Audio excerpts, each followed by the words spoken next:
A graça e a paz de Cristo, Deus abençoe a sua vida. Que bom ter você comigo nessa hora e o Espírito Santo ministrando sobre nós. Eu tenho certeza que é dessa forma que o Senhor estabelece o cumprimento de grandes propósitos do coração do Eterno sobre as nossas vidas na terra. Aliás, é a maneira como Deus estabelece o seu relacionamento com a sua criação. É quando a criação entende que Deus, soberano, poderoso, extraordinário, Ele derrama o seu amor, a sua graça, a sua misericórdia sobre a sua criação. Nós, em nossas fraquezas, limitações, debilidades, mas ainda assim podemos ser aquilo que Deus espera que nós sejamos. A linha natural do relacionamento com Deus, da parte do homem para com Deus, é exatamente o homem entendendo o seu lugar como um homem comum e o seu lugar como um homem em Deus, não é a figura humana em Deus. Porque é dessa maneira que Deus ele se estabelece sobre a sua criação. Deus, o Criador, se estabelecendo sobre nós, o ser humano, o indivíduo, a sua criação.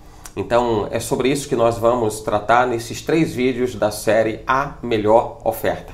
Então, entenda qual o plano de Deus para que você seja, para que nós sejamos a melhor oferta para Deus. Deus abençoe então a sua vida e por isso, Pai, nós louvamos ao Senhor. Ó Deus, pela oportunidade, pelo privilégio, Pai, de estarmos falando do Teu nome, falando, meu Senhor, do Teu amor, das maravilhas, Pai, dos sinais, das evidências, das formas como o Senhor se estabelece, Pai, pleno e abundante na vida do homem, cujo coração está aberto, sensível para ouvir a Tua voz e para seguir os Teus mandamentos. Aliás, meu Senhor, nós sabemos que a nossa expressão de amor para contigo está na forma como nós guardamos a Tua palavra em nosso coração, dentro de nós. E queremos, ó Deus, guardar a Tua palavra dentro do nosso coração com muito primor, com muita dedicação, meu Senhor, com temor e tremor, ó Deus, sabendo que o Senhor se manifesta, se estabelece e o Senhor faz com que tudo aconteça segundo a Tua vontade e sobre nós o Senhor apresenta os padrões do relacionamento. E dentro desses padrões, meu Senhor, extremamente livres em Ti, mas são padrões, ó Pai, de dedicação, de envolvimento, meu Senhor, é que nós percebemos, Pai, como podemos ser a oferta que o Senhor deseja. Muito obrigado, Pai. Em nome de Jesus te agradecemos. Amém e amém. Bom, vamos lá. Diz a Bíblia no livro de Romanos, vamos à carta de Paulo à igreja de Roma, no capítulo 12, versículo 1. O texto diz assim: rogo-vos, pois, irmãos, pela compaixão de Deus, que apresenteis os vossos corpos em sacrifício vivo, santo e agradável a Deus, que é o vosso culto racional. O versículo 2 diz assim: não vos conformeis com este mundo, mas transformai-vos pela renovação do vosso entendimento, para que experimenteis qual seja a boa, agradável e perfeita vontade de Deus. Bom, vamos entender o que esse texto nos traz como entendimento muito claro, muito transparente, daquilo que o Senhor também estabelece e constitui como a grande oferta. A oferta que o Senhor diz como um sacrifício vivo, santo e agradável a Deus, o culto racional. Primeiro eu quero estabelecer essa conexão entre os dois versículos, versículo 1 que nós lemos, o segundo versículo também lido, e esses dois versículos eles se complementam na realidade, e eles tratam exatamente da maneira como nós devemos nos portar para que sejamos de fato o sacrifício agradável, a oferta agradável, viva, a oferta plena e aprazível diante de Deus. Bom, vamos entender que a Bíblia começa dizendo: rogo-vos, irmãos. E eu entendo que Paulo, nesse instante, ele apresenta em seu coração um desejo estonteante de dizer: olha, irmãos, entendam bem como que a coisa acontece, entendam bem como a coisa funciona. Sabe quando a gente está tão desejoso de compartilhar um aprendizado, de dizer: olha, eu aprendi uma coisa tão especial, tão plena, tão abundante, e eu preciso dizer isso para você. Eu quero que você beba da mesma fonte que eu estou bebendo. O sentimento de Paulo quando ele diz: rogo-vos, irmãos, quando Paulo declara: olha, irmãos, eu quero que vocês entendam que algo de extraordinário está acontecendo nesse momento, nesse instante, e esse extraordinário que está acontecendo é o entendimento de como nós podemos ser aquilo que Deus deseja que nós sejamos. Então, Paulo diz: rogo-vos, pois, irmãos, pela compaixão, misericórdia de Deus. E ele começa relatando: apresente o seu corpo. Bom, vamos lá, isso é importante a gente entender. Apresenteis os vossos corpos. Ele está falando de corpo. E vai ser muito importante para a gente entender alguma coisa especial daqui a pouco. Apresenteis os vossos corpos em sacrifício vivo, santo e agradável a Deus, que é o vosso culto racional. Eu preciso que você comece a conectar algumas palavras. Isso vai ser extremamente importante para a gente entender o que Deus ministra aos nossos corações. Paulo fala: apresente o vosso corpo como um sacrifício vivo, santo e agradável, que é o vosso culto racional. Ele está falando de corpo e de racionalidade. Ele está falando de corpo e de racionalidade. O segundo versículo, quando Paulo diz: agora não se conforme com as coisas desse mundo. Não se conforme, não tome a forma, não tome o jeito, não admita sobre você os padrões deste mundo. E ele traz um alerta, porque se você admitir os padrões desse mundo, você não vai conhecer a boa, agradável e perfeita vontade de Deus. Então o apóstolo Paulo, ele conecta esses dois versículos para dizer: tem algo de muito importante que eu quero compartilhar com você, por isso eu estou rogando, por isso eu estou suplicando, por isso eu estou me desmanchando. Nesse instante eu estou desmanchado para poder compartilhar a profundidade daquilo que Deus traz ao meu coração. Eu entendo que Paulo, ele compartilha exatamente desse sentimento e dizendo: é pela misericórdia de Deus, e pela misericórdia de Deus ele orienta para que você apresente o seu corpo em sacrifício vivo, santo e agradável a Deus, que é o seu culto racional. Então, vamos entender que Paulo está falando de corpo, racionalidade. E dentro desse contexto, ele fala que isso para Deus é o sacrifício vivo, santo e agradável. Por que um sacrifício precisa ser vivo, santo e agradável? Isso a gente vai ver um pouco mais à frente. Mas quando Paulo, no versículo 2 de Romanos 12, ele diz: mas para isso você não pode tomar forma deste mundo, você não pode admitir sobre você os padrões desse mundo. Ele está dizendo: existe uma conexão direta entre versículos, mas existe uma divergência entre posturas. A postura do primeiro versículo é: seja a oferta viva, agradável e santa a Deus, através de um culto racional. E o seu corpo ele está nesse contexto. Em contrapartida, no versículo 2, ele diz: você não pode tomar a forma deste mundo. A postura do versículo 2 é: se você admitir a postura desse mundo, esquece, porque você nunca vai entrar na dimensão, você nunca vai entender a plenitude ou em plenitude o que Deus espera de você. Mas aí entra um entendimento que eu preciso compartilhar com você também a respeito de uma palavra que para muita gente é algo que soa como algo doloroso. Isso soa como algo pesaroso. A palavra sacrifício. Talvez você já tenha usado essa palavra ou escutado bastante essa palavra quando faz-se menção a uma dificuldade muito grande, né? Imagina você falando assim para o seu filho e dizendo: olha, filho, estude na escola porque o seu pai e a sua mãe estão pagando a sua escola com muito sacrifício. Muito sacrifício. Normalmente o sentido que se dá à palavra sacrifício é um sentimento de pesar, né? De algo muito doloroso, de algo muito difícil.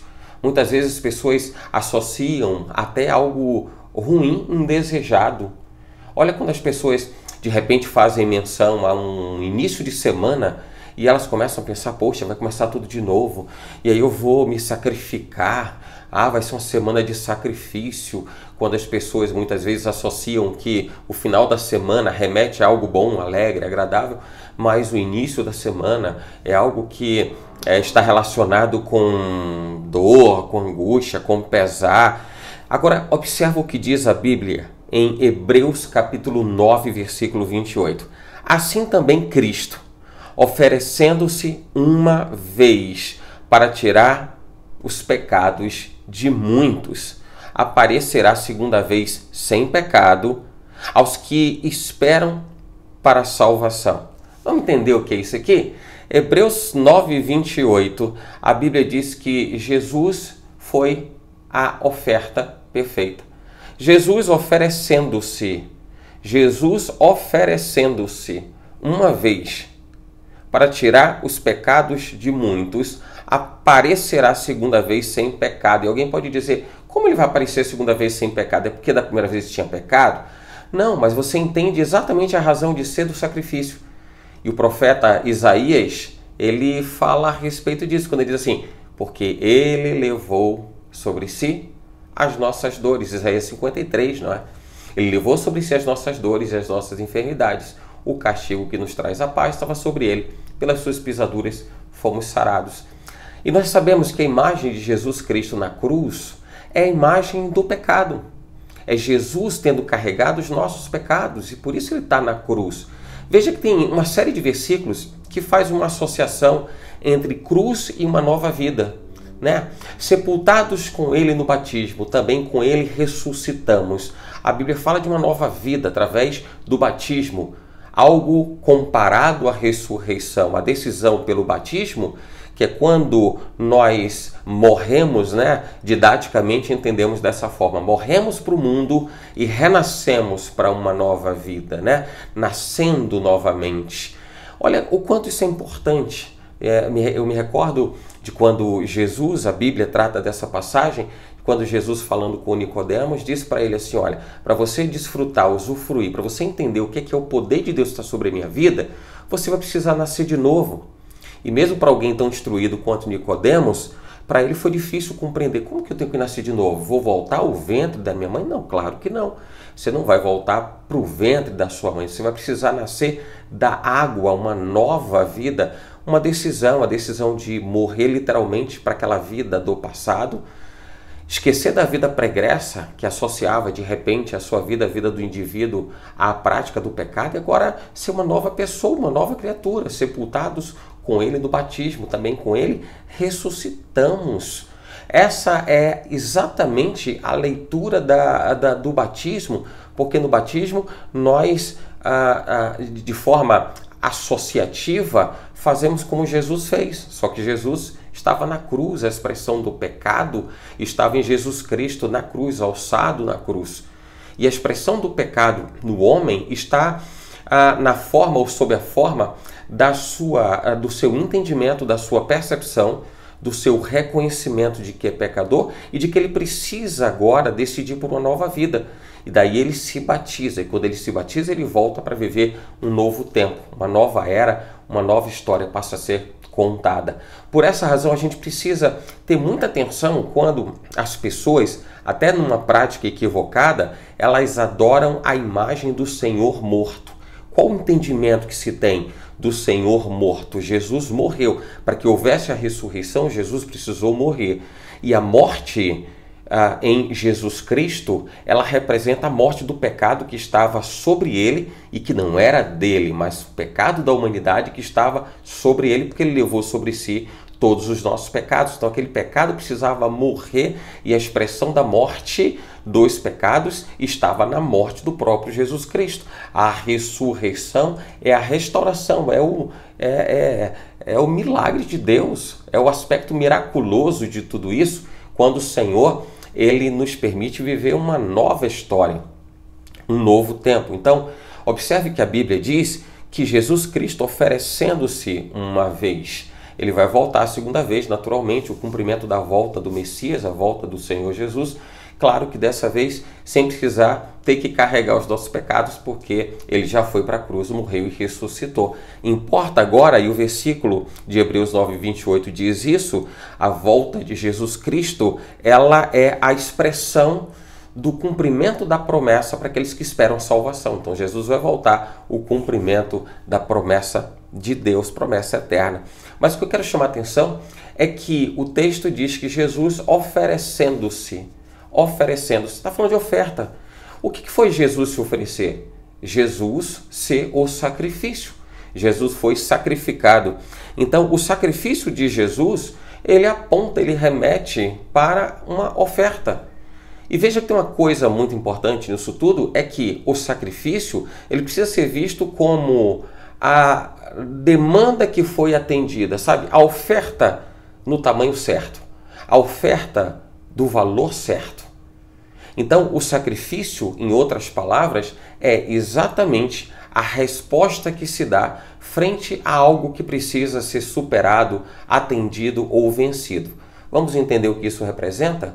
Jesus foi o sacrifício perfeito, porque a única forma de se pagar pelos pecados do homem seria pelo derramamento de sangue, até porque essa era a prática comum, padrão comum estabelecido na antiguidade, como sendo a via natural de se estabelecer algum contrato, algum negócio.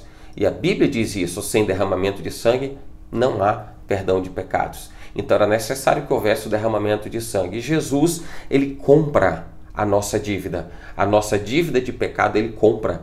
E quando ele compra essa dívida do pecado, ele se torna o melhor preço, ele se torna a melhor oferta, ele se torna o melhor presente, a melhor entrega para confrontar o pecado, para confrontar o preço do pecado.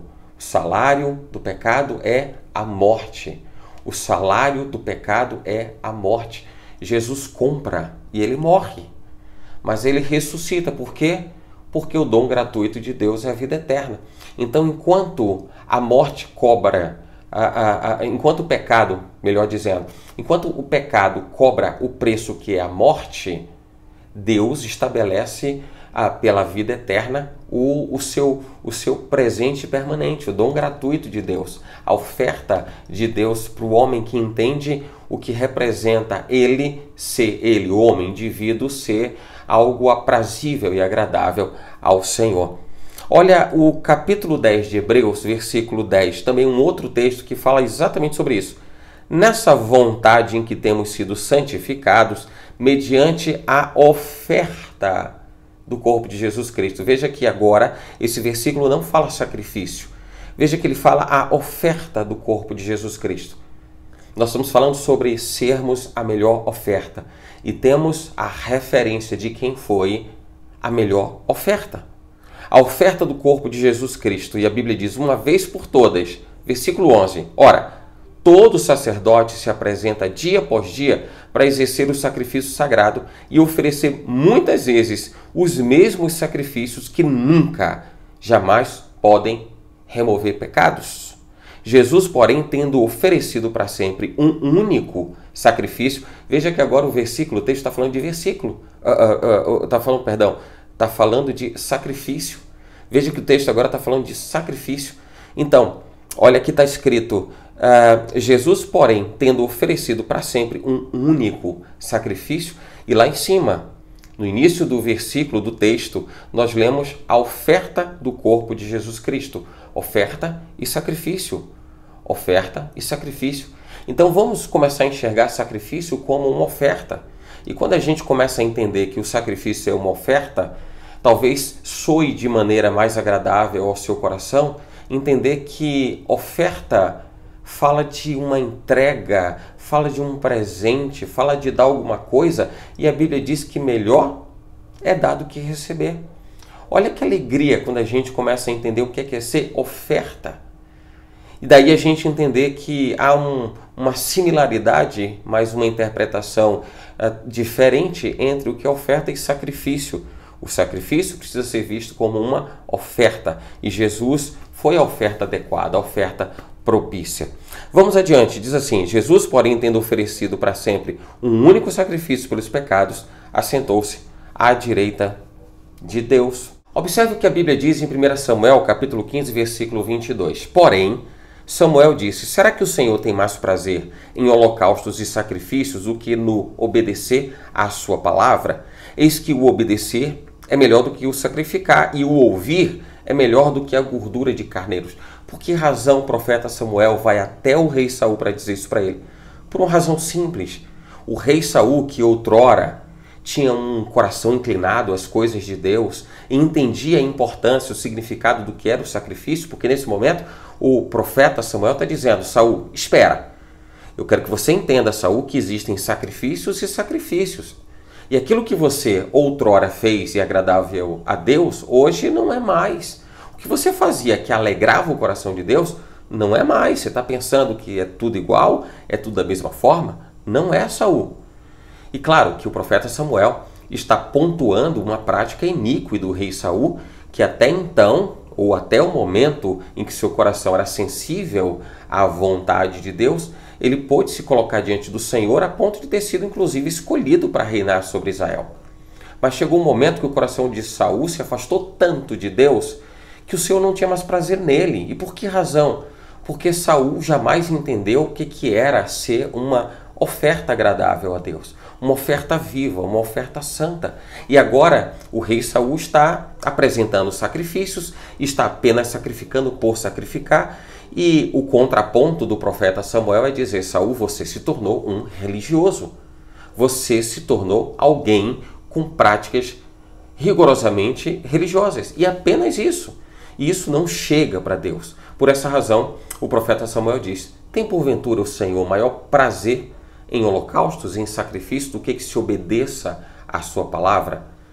E Samuel não está invalidando o sacrifício como era feito à época, na antiguidade. Ele não invalida isso, mas ele está dizendo: isso que você está fazendo é apenas matar um animal. Você não está sacrificando a Deus, você está apenas matando o animal.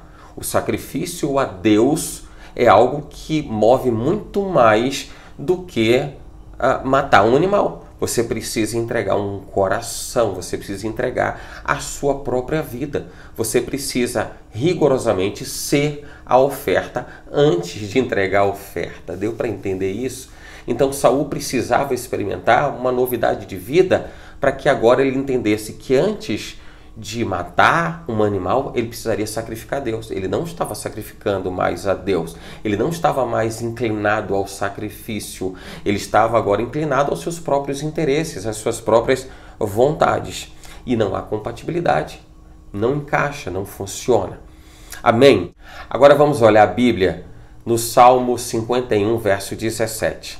E está escrito assim: sacrifício agradável a Deus é o espírito quebrantado, coração quebrantado e contrito, não o desprezarás, ó Deus. Veja que o salmista, ele fala do que realmente toca a Deus, o que realmente é agradável, o que realmente é aprazível a Deus. E o que realmente é aprazível a Deus é o espírito quebrantado, é o coração quebrantado, e isso endossa exatamente aquilo que o profeta Samuel falava para o rei Saul. Saul tinha perdido o coração quebrantado, o espírito quebrantado. Agora o coração de Saul era um coração altivo, era um coração arrogante. Quantas pessoas sustentam a postura muito semelhante, muito similar do rei Saul, e elas mantêm uma condição de arrogância de coração, e isso não toca a Deus. Por mais que as pessoas de repente possam usar o nome de Deus, possam falar o nome de Jesus, possam lembrar do Espírito Santo, mas o que realmente permite que haja uma decodificação da intenção do homem é o seu coração quebrantado. É ele que Deus sonda. É o coração do homem que o Senhor visita. Então é importante a gente entender isso. Sobretudo quando a gente percebe a súplica de Paulo, quando ele fala da piedade de Deus: rogo-vos, irmãos.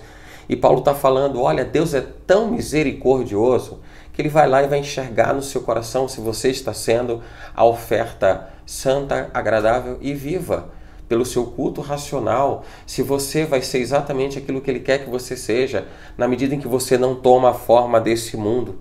Mas veja que Paulo, ele fala assim: apresente o vosso corpo. Olha que corpo pode ter uma dupla conotação, porque a gente pode estar falando do corpo físico. Apresente o seu corpo.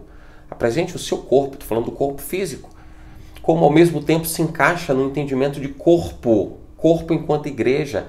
Apresente o vosso corpo, o que também faz com que nós entendamos que precisamos nos mover enquanto corpo de Cristo, enquanto igreja, para que o corpo igreja também seja uma oferta viva, agradável e santa a Deus, por meio de um culto racional. Então, é válido tanto no contexto do corpo individual, do corpo físico de cada um, como o corpo enquanto coletivo, entendermos que precisamos ser aquilo que Deus espera que realmente, que de fato nós sejamos. Veja que quando a gente traz para o entendimento de corpo físico, a gente vai lembrar da tricotomia, a condição tricotômica do homem, né? O indivíduo é corpo, alma e espírito.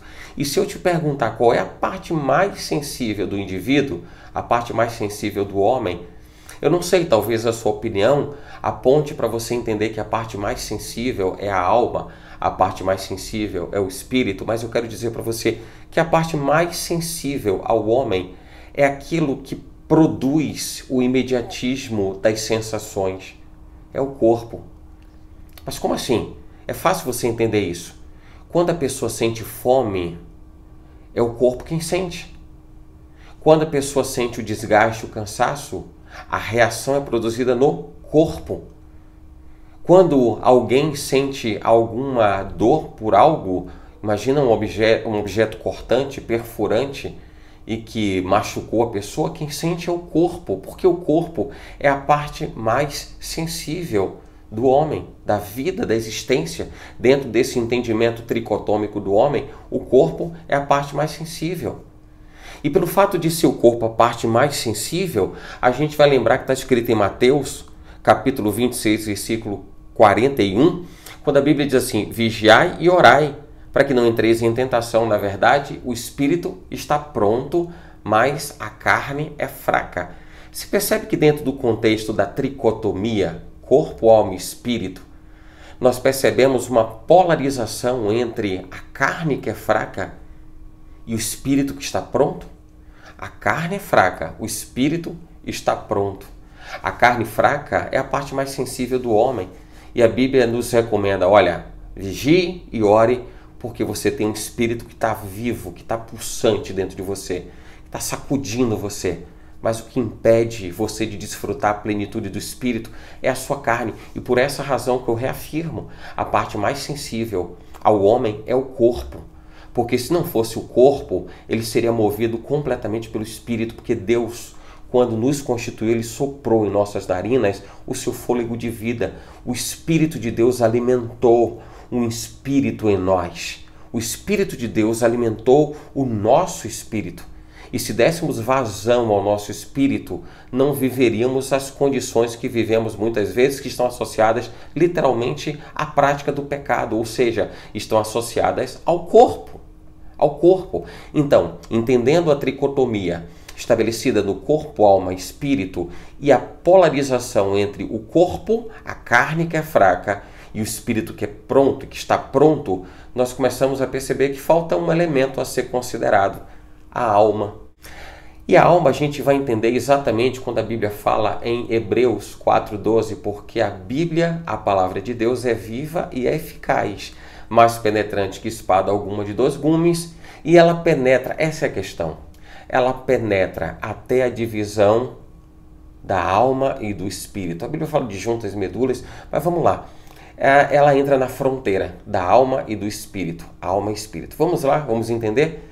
A polarização, carne, a parte mais frágil, mais fraca. A carne é fraca, mas é a parte mais sensível do homem. O homem está inclinado a reagir à parte mais sensível do seu próprio ser. Mas quem está pronto é o espírito está pronto, o espírito está pronto.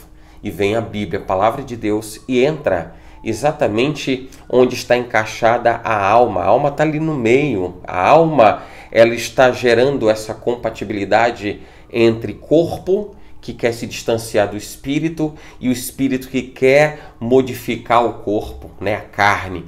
Aí tem a alma, e a alma fala da nossa inteligência. Opa, pega isso, pegue isso. Veja que a Bíblia está falando da alma, e a alma é a alma quem consolida os propósitos do Espírito no plano de restauração da carne. E por essa razão está ali a alma, e a alma fala do nosso entendimento, fala da nossa capacidade intelectual, da nossa racionalidade. Claro que fala também do contexto emocional, obviamente, mas estamos tratando do culto racional, da racionalidade humana. E veja que a racionalidade humana, ela age exatamente para permitir esse entendimento, essa conexão entre corpo fraco e espírito estabelecido e forte em Deus. E a Bíblia entra onde? Na fronteira. A Bíblia entra exatamente onde? Na fronteira da alma e do espírito. Alma e espírito. Para quê? Para que a alma, que é o nosso entendimento, é a nossa intelectualidade, ela comece a entender, ela comece a perceber pela palavra de Deus o que o Espírito está querendo ensinar. E o Espírito diz, olha, alma, você vai entender o que Deus quer te ensinar. Alma, perceba, alma, o que Deus quer que você aprenda. Mas a alma por si só não consegue. Entra então a Bíblia, a palavra de Deus, por isso que ela é viva e ela é eficaz. E quando ela entra na fronteira da alma e do espírito, a Bíblia começa a revelar para a alma aquilo que vem do espírito. E o espírito começa a derramar, a transbordar. E a Bíblia está traduzindo tudo isso. A Bíblia está trazendo o entendimento, está revelando, e a alma está pegando, a alma está pegando. E por essa razão é que a Bíblia diz que o nosso culto precisa ser racional, o nosso culto precisa ser com entendimento, a gente precisa ter entendimento. E a fé em Deus nos remete a entendimento. Você crê com entendimento, você sabe por que você crê, você sabe por que você acredita em Deus, você sabe por que você deposita a sua confiança em Deus. Porque ainda que sejamos frágeis, limitados em nossa carne, nós fazemos uso da nossa capacidade cognitiva, intelectual, para raciocinar, para sermos racionais em dizermos assim, olha, eu sei que Deus existe. Eu não vou tratar disso romanticamente, não. Eu vou tratar disso com convicção, porque a minha fé, ela me diz que Deus existe, que Deus é poderoso para fazer muito mais abundantemente aquilo, além do que pedimos ou do que pensamos, segundo o poder dele que sobre nós ele opera. Então, olha o quanto isso é importante. Isso só pode funcionar se eu percebo, se eu entendo que isso parte da minha racionalidade, em entender que Deus é Deus. Porque a carne, ela vai reagir ao imediatismo, a carne vai se corromper com facilidade, a carne vai verter, vai pender para aquilo que está errado, porque a carne quer tomar forma desse mundo, mas não se conforme com as coisas desse mundo. E o recado de Deus através da vida do apóstolo Paulo é: comece a combater esse negócio, porque a carne vai querer te levar para o versículo 2 de Romanos 12. A forma do mundo, a forma do mundo, a forma do mundo. Se você tomar a forma do mundo, você não vai conhecer a boa, agradável e perfeita vontade de Deus. Ótimo! Então tá, não quero tomar a forma do mundo. O que é que eu devo fazer? Então não dê vazão à carne. Use o seu culto racional, a sua racionalidade, a sua intelectualidade. Vai para o versículo 1 de Romanos 12. Então apresente o seu corpo, através do seu corpo seja transformado, seja convertido através do seu culto racional. Aí você vai ser o sacrifício. Você vai ser a oferta, você vai ser o presente, você vai ser a entrega pura, viva, santa, agradável, preciosa, extraordinária que Deus espera que você seja. Deus seja louvado, que Deus abençoe a sua vida então e que o seu coração tenha recebido aquilo que Deus te permite perceber, permite entender através do Espírito Santo de Deus ministrando sobre você. Tenha certeza disso, em nome de Jesus. Chegamos ao final do primeiro vídeo, mas fica agora o convite para você acompanhar o segundo vídeo e posteriormente o terceiro vídeo e ter um entendimento completo do que é ser a melhor oferta para Deus. Amém? Que Deus abençoe a sua vida em nome de Jesus.